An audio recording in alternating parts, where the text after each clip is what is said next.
Bayangkan, sebuah pulau indah yang aman, di mana manusia hidup harmoni dengan alam selama ribuan tahun. Itulah tanah asal bangsa asli Tasmanian. Mereka mempunyai budaya unik dan hubungan spiritual yang sangat kuat dengan tanah dan laut. Namun, segalanya berubah pada awal abad ke-19, apabila kapal dari Britain tiba untuk menjajah.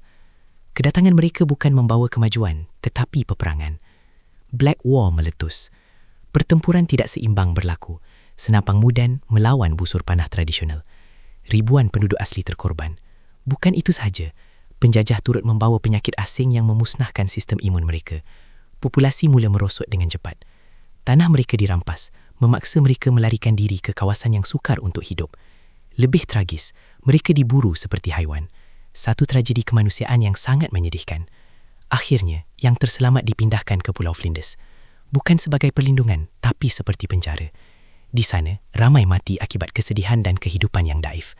Jumlah mereka semakin berkurang, sehingga hampir pupus. Seorang wanita bernama Truganini menjadi simbol terakhir bangsa ini. Dan pada tahun 1876, apabila Truganini meninggal dunia, berakhir sudah legasi ribuan tahun bangsa asli Tasmanian.